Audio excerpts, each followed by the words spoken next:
we've now got a couple of sessions. The first session, I'm doing a fireside chat with a lovely Radia from Immediate Media. And as soon as we had a call, was it Tuesday, wasn't it, when we had our call? Literally 15-minute kind of prep call, and I was like, I need to be her friend. We are going to go for coffee. Just absolutely clicked, and we're going to have an amazing conversation talking about your journey, talking about what Immediate are doing, because I was really blown away, actually, by some of the initiatives. So let's have a conversation, Ridhi. Yeah, thank you. Oh. Thank you. So, let's talk about your journey, because you now work within EDI, but actually your background's PR. So how did you kind of make that switch? Thanks so much for having me. I'm glad there was a coffee break, because that's a hard act to follow. You were amazing. I moved to the UK from India when I was 15. Culture shock. And I joined the publishing industry about 15 years ago in PR. I fell into it. I thought I was applying for a marketing internship. They said yes. I was so excited. I was like a foot in the door. It was a free, at the time, there was no paid internships. It was a free internship, so I had a second job on the side. And then the first day I entered IPC Media at the time, and I realized I was in the PR department, but I didn't want to say anything because I didn't want to get... Just walk bluff it, they won't notice. Yeah, and so I stayed there for 6 months under the impression that I was like, oh, they won't notice. And then they were like, wait, were you even meant to be here? And I was like, oh no, they've caught me. But luckily it worked. And I went round the big publishing blocks agency, but I was the only one who looked like me at the time. English wasn't my first language. It was a very different time. I had a stronger Indian accent, which is it was hard to be in PR with an accent like that. Okay. It's very different now, but I was very conscious of it, and I was made to feel very conscious of it, but I didn't think that was a bad thing. I thought it was, they were helping me in my career, right? So I was always conscious. Any conference, PPA festival, anywhere we went, the only people who looked like me were the people serving me food or cleaning. And I was always talking about that.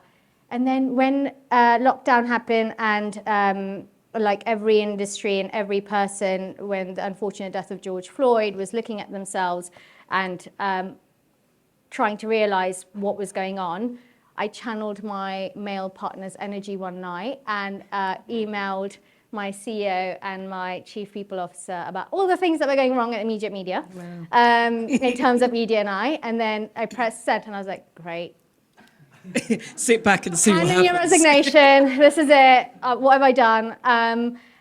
But the one amazing thing about Immediate, it's a passions company. And that means they want passionate people. And if they recognize your passion, they will allow you the space to pursue it. And that is exactly what they did. They actually agreed. They said, you're right. We haven't done enough. We need to hold a mirror up. They knew I didn't have any experience. They gave me the training. They gave me the space. They said yes to everything. Brilliant. Which was, I meet other ED&I professionals, and they were like, how did this happen? How did you get so far? How did you make a difference so quickly?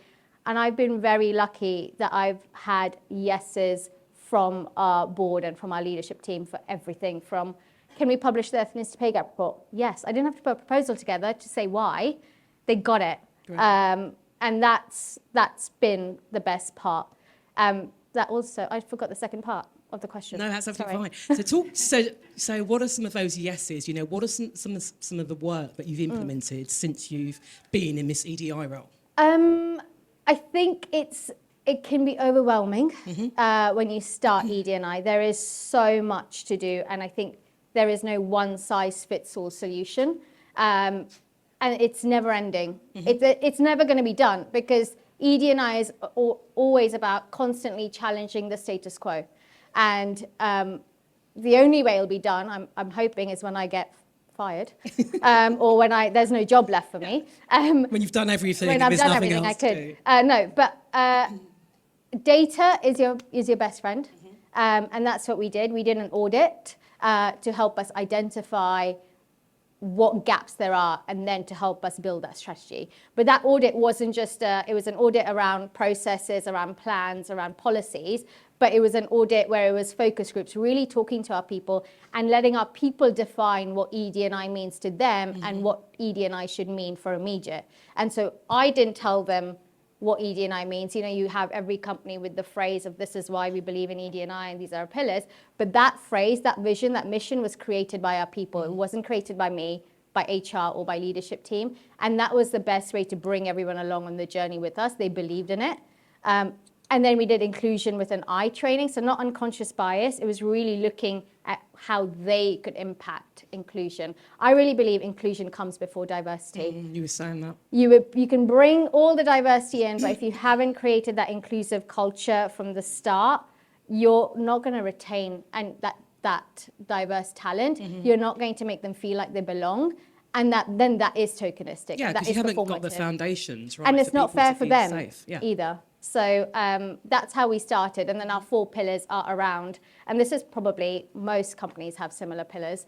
But first one is empowering our network groups. And that is because inclusion comes first. You really have to listen to them. You really have to constantly be talking, constantly be actively listening and engaging with them. And then our second is education and training. And yes, we have unconscious bias training, etc. Is training alone going to move the dial? I don't think so.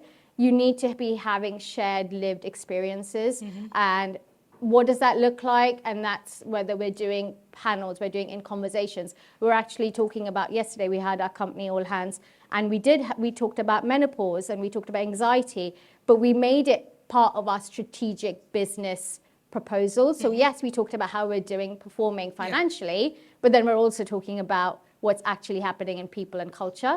And then the third pillar is around editorial and external. And this goes around in a circle, right? If you've got that right, the second right, hopefully that editorial and external flows authentically. And there's a big piece around that, around future-proofing, new audiences, and doing authentic content as well. And then our fourth is retention and attraction.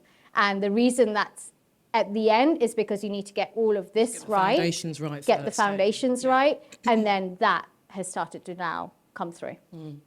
That's great. You talked about ERGs and network groups, and you know a lot of the businesses here will have network groups that exist within their organisations. A lot of the time, the onus or emphasis is on that group to make a change. So it's actually, right, okay, you belong to that group, what are you going to do in your group? And then bring it to the organisation. But immediately you've taken a slightly different approach. So talk to me about that and why it's important as well.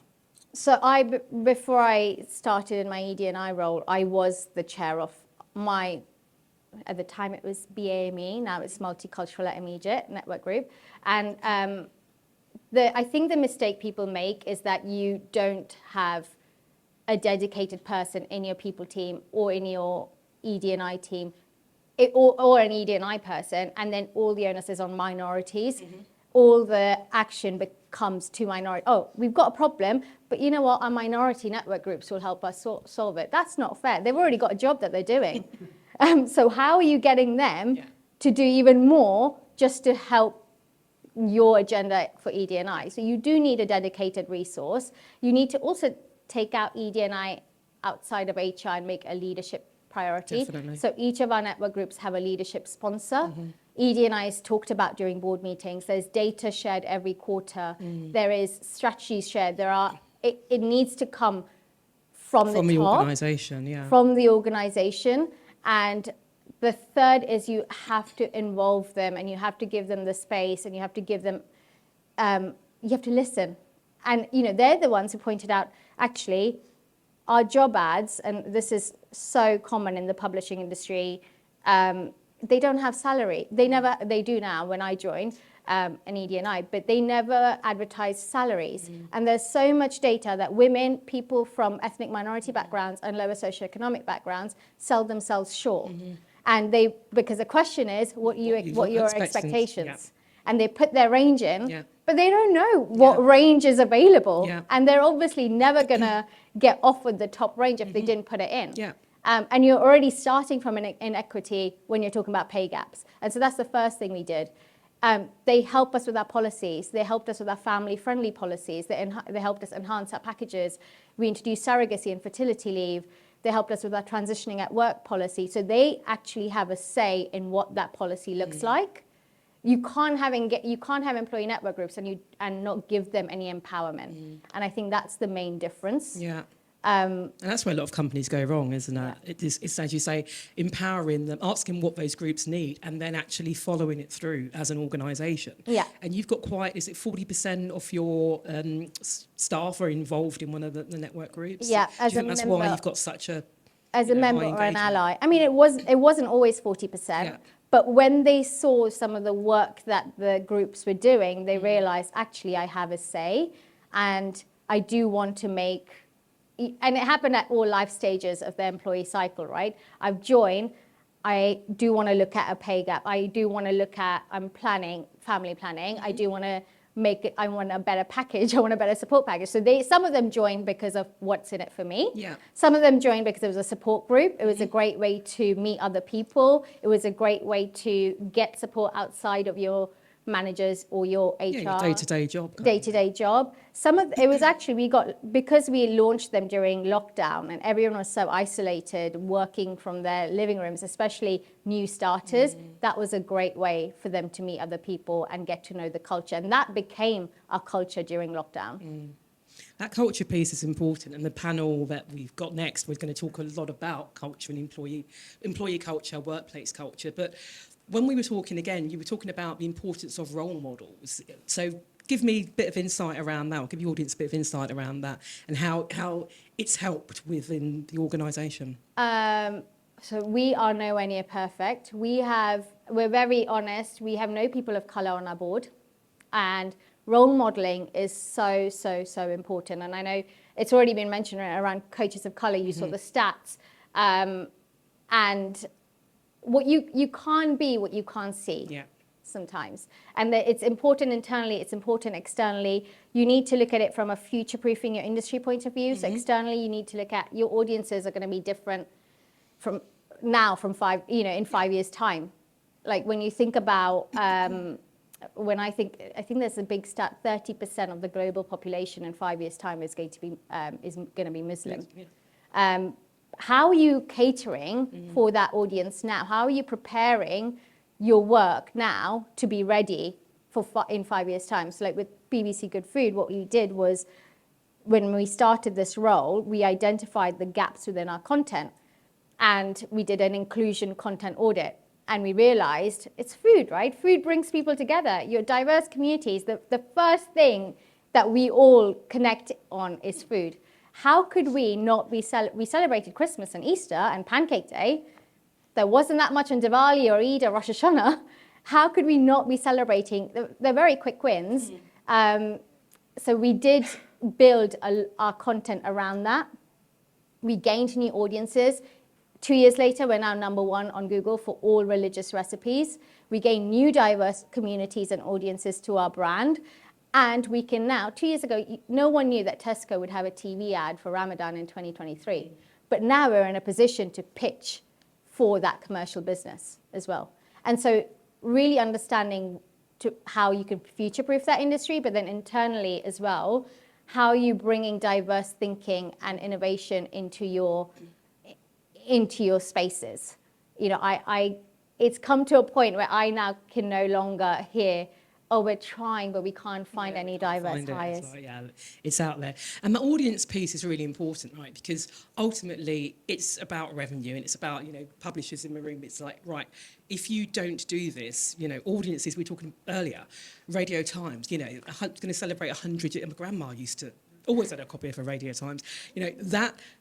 Those brands, those legacy brands, they need to attract new audiences because ultimately the audiences are dying. Yep.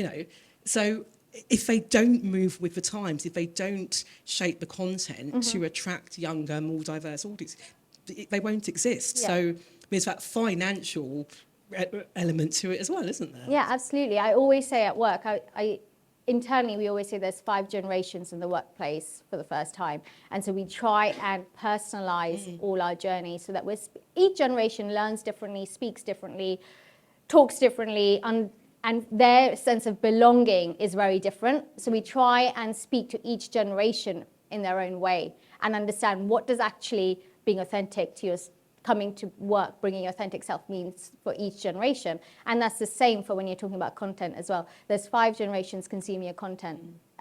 Radio Times, we talked about, yes, turning 100. They had Elton John on the cover for Glastonbury.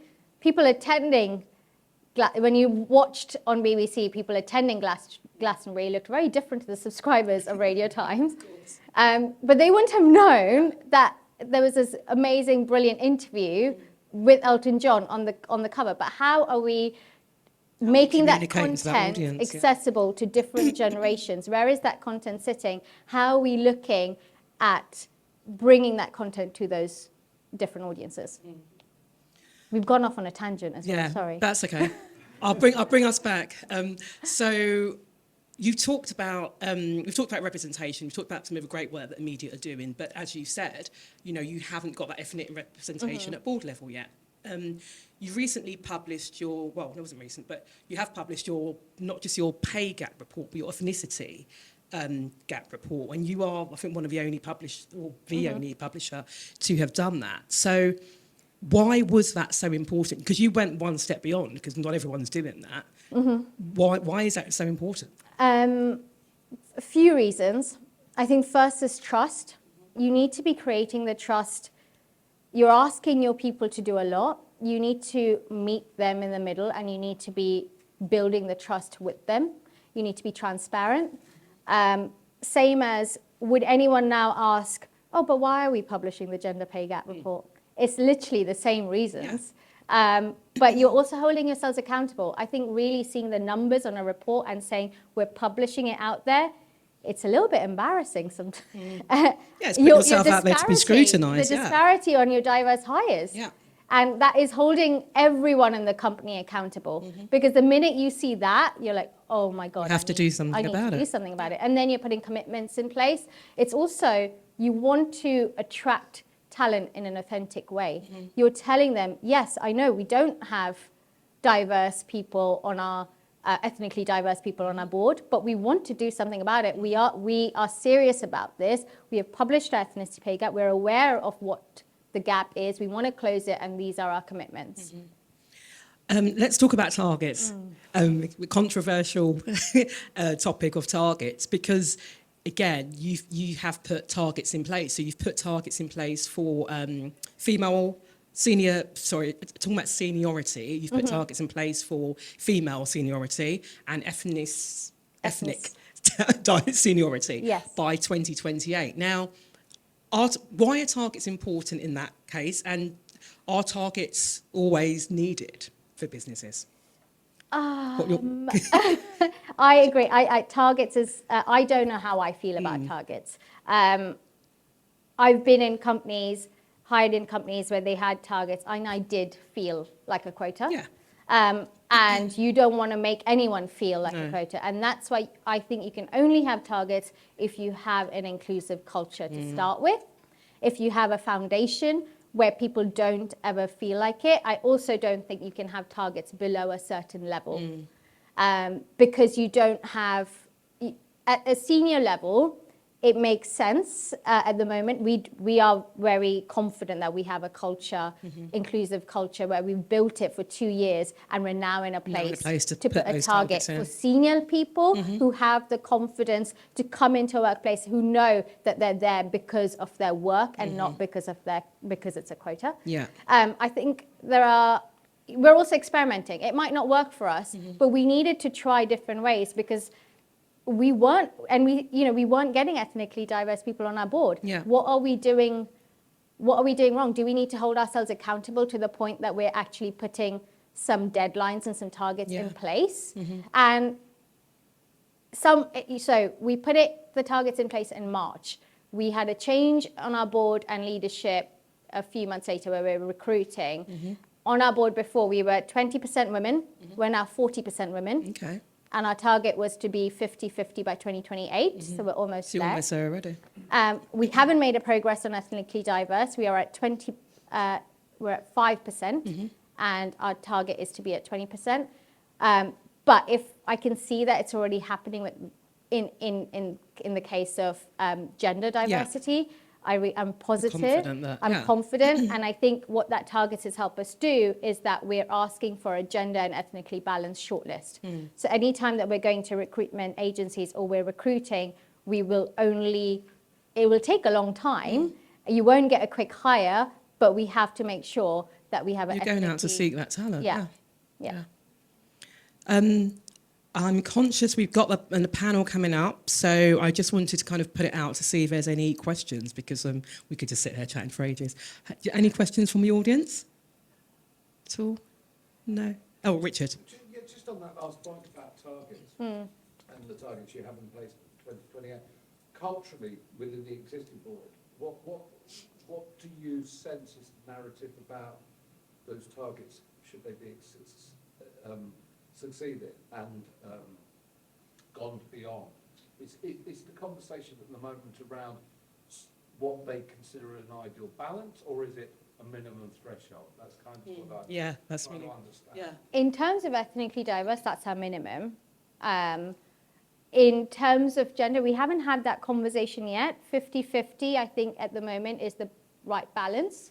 And in terms of, because we're making headways at mid-junior level when it comes to visible diversities, but we're not at that senior level. And that's why we haven't placed targets below that. And in terms of the timeline, I actually proposed that 2030 because I'll give them longer. But they're the ones who came back and said, no, you know what, we want to take this seriously. We will achieve this by 2028. And so I do think there is a momentum, and they're understanding that they need to do this. It's also not just me doing it, it's our network groups. There's 40% of our people who are part of network groups as members or allies who are pushing for this. So they know how important it is for the culture. And you can no longer, as a company, say that you're serious about ED&I without showing that sort of diversity at a senior level.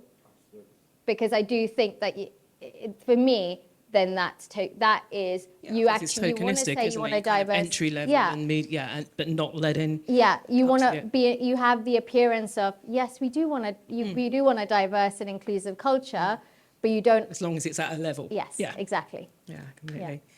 Elaine. Thank you both. I could hear, we talked for ages about it as well.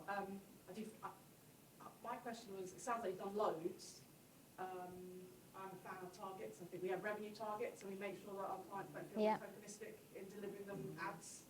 It just helps focus everyone. Yeah. But in terms of where you're at now and preparation for the next year for EDI media, gift you anything? What do you think is missing from your armoury? What would you wish for next? That's a good question. Is this because I'm doing my budgeting at the moment? Do you need coaching? No, I'm so curious. There's so much progression already. Yeah. If people are saying yes. Yeah. Internally, that's massive. Yeah. What do you ask for? Yeah. I think so. That was for my goal this year. Was the dream was that senior level targets, which we got.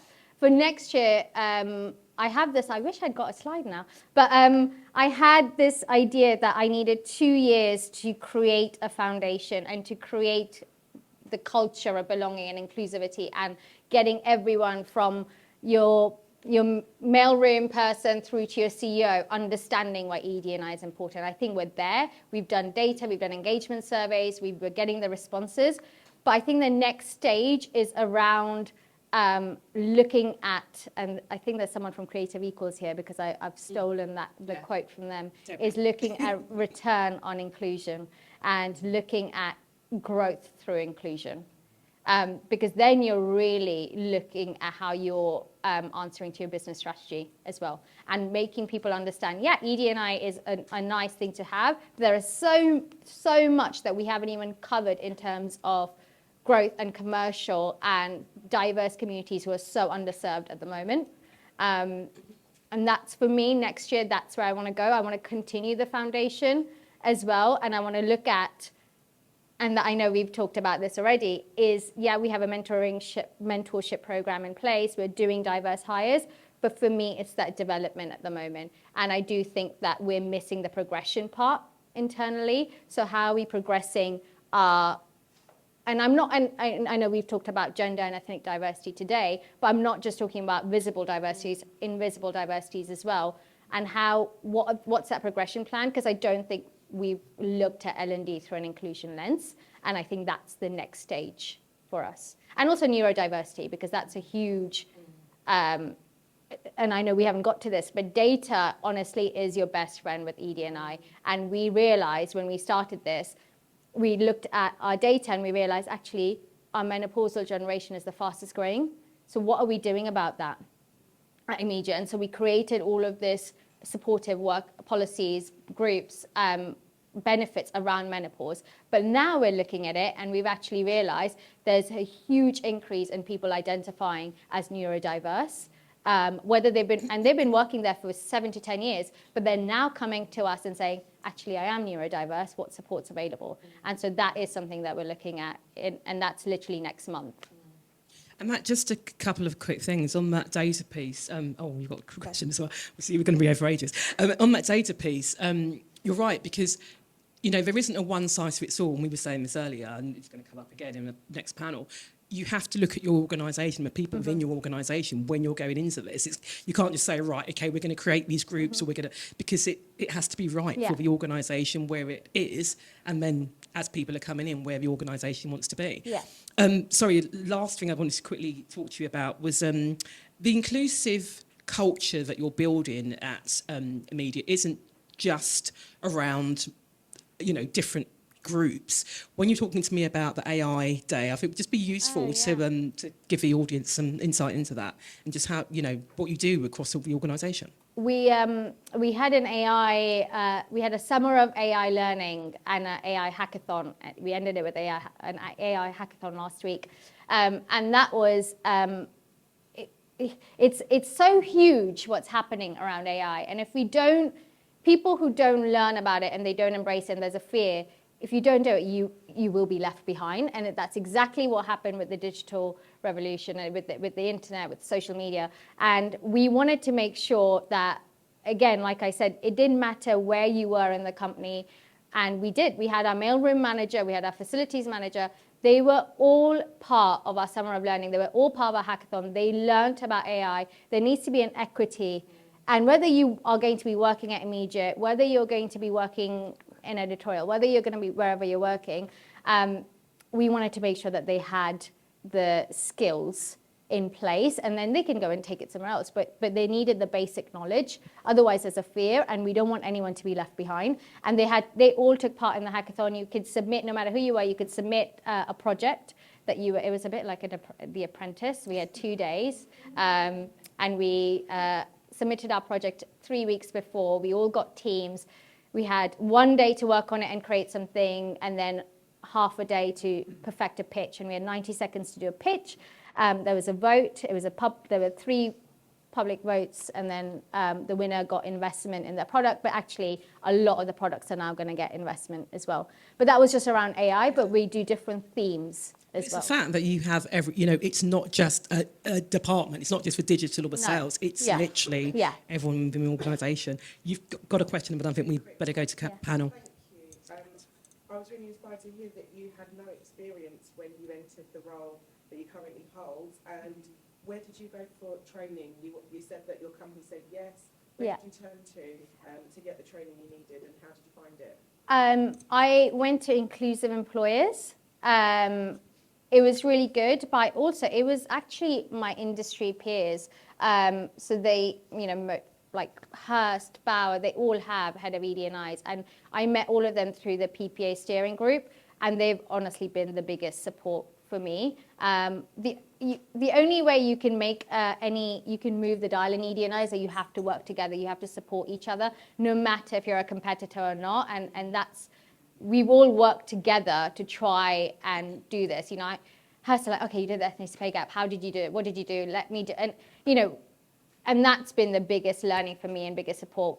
We also did an independent audit, and that was with Dr. Joanna Abier, and she's an ED&I consultant, and she was a massive support and help as well. And so the training part was good, but the way I learn is actually through experiences, and I was thrown in the deep end, and I made a lot of mistakes, but I've come out the other side. Thank you. Thank you. Oh, go on, Sim. Yeah, go on.